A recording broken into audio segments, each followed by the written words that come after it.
It's back to school season, which means many of you are looking for a brand new computer. And with classes shifting to online because of COVID, having that working computer is that much more important. And while a lot of you are probably looking at laptops, maybe even desktops, I think tablets in 2020 can be a very viable option. So in this video, we'll be talking about why I think you should definitely get an iPad Pro for school, some software additions that make the iPad Pro utterly amazing, and some accessories that you can get to complement the experience. The thing that makes me keep coming back to the iPad Pro is just the experience. iPads today have become incredibly powerful devices. They're thin, they're light, they're fanless, and they have great battery life. iOS 13 and 14 take that to a whole new level with powerful multitasking and being able to scribble in text fields with the Apple Pencil. The size of the devices also lend to that portability and usability. Being able to throw this into any bag and carry it around anywhere without worrying about the size of it is really, really nice. And in my experience over the past school year, you can do pretty much everything you would normally do on a laptop or a desktop on an iPad.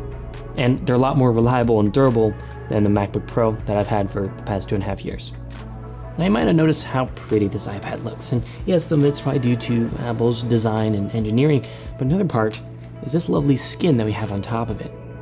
This is the Dbrand Pastel, a new drop by Dbrand. Dbrand not only makes this skin for the iPad Pro, but also all your devices, so you can mix and match however you please. Dbrand makes the highest quality precision cut skins, so you can be sure they will fit your device perfectly.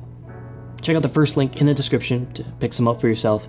Huge thanks to Dbrand for sponsoring this video. Now, if you already have an iPad Pro, like 2018 iPad Pro, you already know this, and actually you probably don't need to upgrade to the 2020, just kind of throwing that out there. My girlfriend has the 2020 iPad Pro 11-inch, and I have the 2018, but honestly, the performance difference between the two is pretty much negligible. Yes, the 2020 will score higher on Geekbench and all that stuff, but in the day-to-day activities, the actual difference isn't that big. And so just throwing that out there, if you already have the 2018, don't worry about the 2020. Yes, you have better cameras and wide angle and all that, but I personally don't use my iPad as my primary camera. I actually bought the 2018 iPad Pro back in 2019 for around $1,000, but you can actually buy that same iPad Pro with better internals and more cameras for $799, which is great. Now let's talk about actually getting stuff done on the iPad Pro, which, like I mentioned before, you can pretty much do everything you need to do for school on the iPad Pro. You just gotta know which apps to use. Now for writing documents and essays, you can use Microsoft Word or Google Docs, which are both available as apps for the iPad Pro, but personally I love using this app called Ulysses. Ulysses is a powerful, rich text editor that has a really neat feature that I find crucial for writing really long essays. It's this little word counter which sits in the upper right corner and slowly fills up as I reach my target word count. I find it super useful for being able to write super long essays, and so I think you should definitely check it out if you decide to pick up the iPad Pro. Now when it comes to sitting in class and taking notes, there's some fantastic apps for that. Obviously you can use like Notes or whatever that comes with the iPad, but personally I love using GoodNotes, which is a fantastic way to store notes but also organize them really well inside of these little notebooks and inside folders. It has a lot of rich tools for being able to take these notes with different kinds of pens and colors. You can type notes, you can add images, all sorts of stuff. It's fantastic. Notability is another tool that is fantastic. I've heard a lot of people talk about. I personally don't use it, so I can't really say too much about it, but there are some fantastic note-taking apps for taking notes for school. Keeping track of what you have to do for homework, projects, and what's due when and all that is very, very important to me. So there are a few apps you can use to do that. First, we've got Trello, which is a free app on the App Store, which basically consists of a bunch of boards, different lists and cards, and within a board you can have perhaps your homework, and so each list can be a different day of the week, and each card can be a piece of homework which has details attached to it, like which class it's for, what the requirements are, checklists, due dates, things like that. So I find this app very, very useful for keeping track of homework. If you're trying to keep track of more task-based stuff, you can use something like Todoist, which is a free app in the App Store. Things is also great, but it is $10, so that might be a bit of a prohibitive for some. But yeah, there are plenty of task management software that you can use to keep track of your schoolwork. Now, I personally have been using Notion, which is a fantastic tool, except it doesn't work too great on mobile, so we're not really going to cover it here, but I have been using it more lately. But again, Todoist, Things, Trello, those are all great for keeping track of homework. If you need to do Photoshop work, you can download Photoshop. If you need to do Lightroom work, download Lightroom. If you need to do Photoshop work and you don't want to use the Photoshop app, you can use an app called Affinity Photo, which is a fantastic Photoshop replacement, basically. If you're trying to replace Lightroom, you can use something like Darkroom, which is another fantastic app for iPad. If you need to edit videos, you can do that with iMovie, but if you need a little more power, you can use LumaFusion, which is a fantastic video editing app on iPad. If you want to do drawing and painting and kind of hand-drawn art, you can do that with Procreate, which is an amazing app on iPad. I really, really love it. I'm not an artist at all, but I just love how well it's made. Now, I guess I kind of have to mention this, but Zoom is available on iPad Pro, and it's fantastic because the camera in the iPad Pro is actually probably better than any camera built into like your laptop that you might have gotten. So yes, Zoom, totally doable on the iPad Pro, and you'll actually probably look a little bit better for everyone else if you use the iPad Pro. Now, the one thing you cannot do on the iPad Pro that I kind of want to mention is Adobe Flash. You cannot use Adobe Flash on the iPad Pro. And this was a decision that Steve Jobs made forever ago, but Adobe Flash is a very old piece of technology, web technology, that is actually going to get phased out later this year. Like, it's so old that like it's pretty much dead, except some classes do require it. So if you need that this fall, don't get the iPad Pro, but if you don't need it at all, or you're using the iPad Pro for note-taking and kind of more mobile work, and you do happen to have an older computer that could run Flash, then the iPad Pro is fantastic. But I just wanted to throw that out there. You cannot use Adobe Flash on the iPad Pro, but after 2020, it's not going to be a big deal because the Flash will be dead everywhere. Now, let's shift our focus to accessories that you can use with the iPad Pro to kind of complement the experience.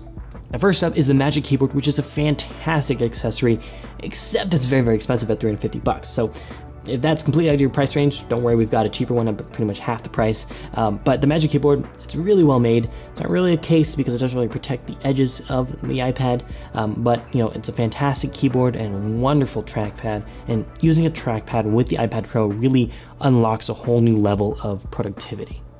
And so if you have a little bit of extra cash, I highly recommend checking out the Magic Keyboard. If the Magic Keyboard is a little bit out of your price range, don't worry. My buddy Canoopsy is here to talk about a fantastic, yet cheaper, alternative. Hi everyone, Canoopsy here. The Logitech Folio Touch is a great alternative option if you want the Magic Keyboard experience, but don't want to spend the Magic Keyboard price. And here's why. First of all, it actually looks pretty nice and protects your iPad with corner drop protection and this really nice kind of fabric outer layer. It has a kickstand that folds out kind of like a Surface Pro that gives you basically unlimited angle adjustment.